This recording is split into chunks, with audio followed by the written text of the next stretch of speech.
Toast came out of a vent. Toast came out of a vent. I think he came out of a vent.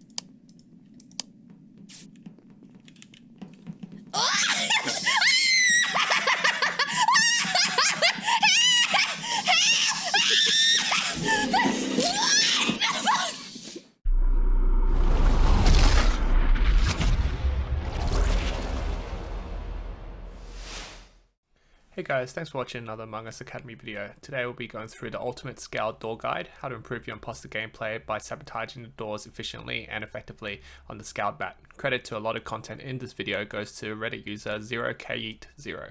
A quick rundown about the doors on the Skeld map. Skeld doors have a 10-second cooldown after being shut and about a 20-second recharge after they open, which means each door effectively has a cycle of about 30 seconds before they can be closed again. This also means you can time and trap someone between two sets of doors for about 10 plus 10 seconds or 20 seconds plus whatever time it takes for them to go between A and B. Multiple doors can be used at once, however they can't be opened like the doors on Polus can. One of the major downsides is you cannot simultaneously call any sabotages. So no sabotaging lights, comms, reactor or O2, all of which have a 30-second recharge after they're fixed when any doors are still shut. So make sure you time your sabotages wisely. Also be mindful that the crew would thus be able to call emergency meetings whenever doors are closed, since no sabotages would be pending. If you were to divide certain parts of the Skeld map based off just the doors alone, and you were to close every door and count how many divided areas of space there are, you get effectively 12 unique sections. You get these areas called corners, which are surrounded by 2 or 3 doors, and they include upper engine, lower engine, cafeteria, and storage. You have these inside rooms, which conveniently have a vent between them, which is security, medbay, and electrical, and then you have hallways, which do not have any doors themselves. It's basically the void created between sets of doors, and they include reactor and its hallway, medbay hallway, electrical hallway, admin and its hallway, as well as the entire right side of the map, which is effectively one big hallway. So it's probably easier to show a visual representation of what we mean by corner sections, inside sections, and hallway sections. Corner sections, there are 4 of them, which have 2 or 3 doors each. The first one is upper engine with these 2 doors, which are closed simultaneously. Lower engine, which is basically a mirror image of upper engine. Then you have cafeteria, which has 3 doors, 1 to the left, 1 to the right side of the map, and 1 to admin. And likewise, you have storage, which is configured very similarly. 1 door to the left, 1 door to the right of the ship, and 1 to admin. The 3 inside areas would probably be better represented if we turn on the vent system, as shown by the white arrows. You can see they are security, medbay, and electrical, and they're unique because these 3 sections can be shut off by a single door each. The security door, the medbay door, and the electrical door, as well as the fact that they have a vent system which triangulates the 3 of them together.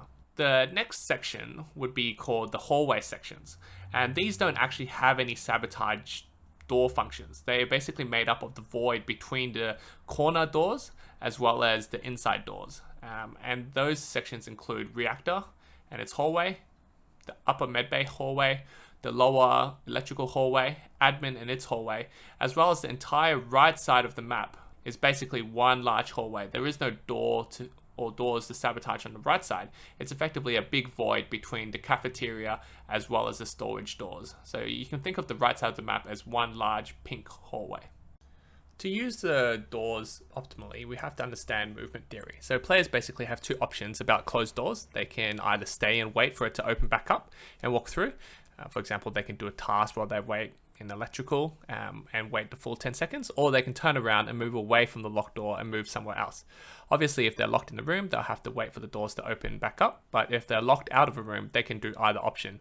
This will always have negative effects on crewmates as it will prevent them from getting to do certain tasks, and it'll take them longer to get to any desired location. This is also important for further manipulating movements using doors. So how do we put this theory into practice? Well, firstly, we can think of door combos. One of the simplest is the double lock. It can be done with an inside door and the adjacent corner doors in 2 different ways. First example is you can trap someone in a general area by locking the inside door first and then the corner doors nearby after the inside door has opened. after 10 seconds. For example, after the lights are fixed, you could lock the person who fixed them by locking in the electrical door, and then 10 seconds later, lock both storage and lower engine doors. You can prevent others from going to a certain area by locking the corner doors first, and then the inside doors after. For example, if there's a dead body in medbay, you can lock both the upper engine and the cafe doors, and then you lock the medbay doors 10 seconds afterwards, which will buy you time for another kill or to have a better alibi. Here is an example of a double lock. So for example, let's say you kill an admin, but you've also sabotaged lights. The person fixing lights has fixed them, then you can sabotage and close the electrical doors, thus keeping them here locked in for 10 seconds. And after that, you can sabotage the lower storage doors, which again would lock for 10 seconds. Therefore, to get from the area of the lights to where the body is to be found will take at least 20 seconds plus whatever time it takes for them to travel between this area. A variation of this is the longer double locks, which is basically trying to do double locks between longer distances that can make it take a lot more time for crew to traverse such distance. Technically, the total door locking time in these examples is still 20 seconds, but if timed correctly, the whole path may take upwards of 25 to 30 seconds, by which time your kill cooldown should have come back up. So here's an example of a longer double lock. You kill an admin, but you've also sabotaged Reactor, and you have someone here pushing the bottom Reactor button. You follow them for about 3 seconds before sabotaging the lower engine door. After you do this, they have to wait for 10 seconds, and then it takes them about 6 seconds to walk to the lower storage door, which you can then sabotage and add an extra 10 seconds to their journey. And by the time they actually transverse and get to the admin area where the body is, if they do happen to come in and find it, it's probably taken them around 30 to 33 seconds of total travel time. And during this time, hopefully your kill cooldown would have come back up again.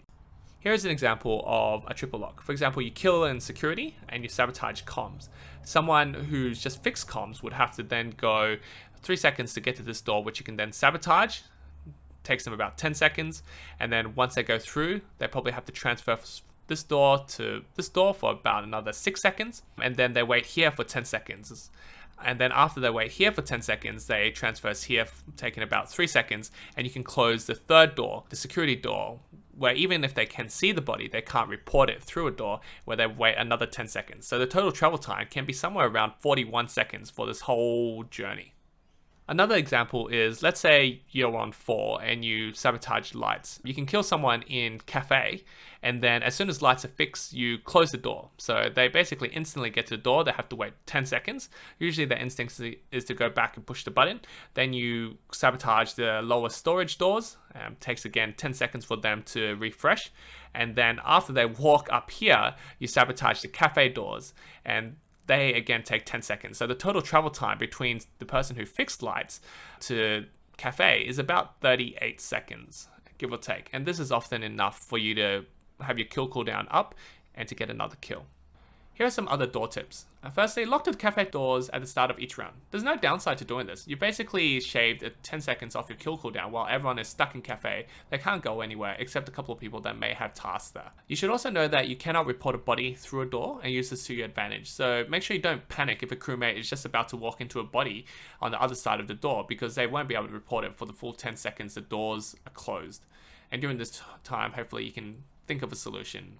For example, killing them. It should hopefully allow you to be more active as an imposter ghost. And keep in mind that you have the 30-second window after a sabotage has finished before the imposter can call another sabotage. So use these door closes during this time wisely and try to help your imposter buddy by delaying crewmates from getting from one location to another location via sequential door closes as opposed to just random ones. You should also be aware that desync happens, and an example of this is the beginning video with this guy's toast chasing Valkyrie. This can sometimes go against the imposter, however, and lead you to accidentally lock yourself in, which is quite embarrassing and frustrating. Once again, a huge credit to Reddit user 0kyeat0, who's provided this very detailed guide about how to use the Skeld doors. Link to this is at the bottom of the slide, as well as in the description. Here's another refresher about a previous video we've had on the Skeld, and that is the wiring order. You can only go in this counterclockwise direction, starting electrical. You can basically skip one for your next panel, so you can go from electrical to admin to navigation, but you can never go backwards in this counterclockwise order. So you can never have the admin one and then have the electrical panel second. Use this to find the imposter, as well as improve your imposter gameplay by not faking impossible sets of wires. Thanks for making it to the end of the video. A lot of people don't realize how important and how strong the doors sabotages on the Skeld are. And hopefully after this video you can realize how you can use them potently in your next game as imposter. If you do enjoy the content, please like, comment and subscribe, and we will reply to every single comment on this video. Please let us know what you enjoyed about this content, any feedback, or what topic you would like us to cover next. For your enjoyment, here's the rest of that Disguised Toast chasing Valkyrie VOD. I'm a freaking moron that just locked myself in.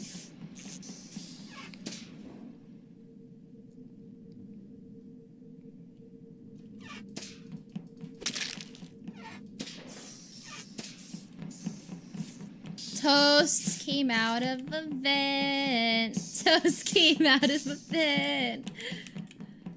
I think he came out of a vent.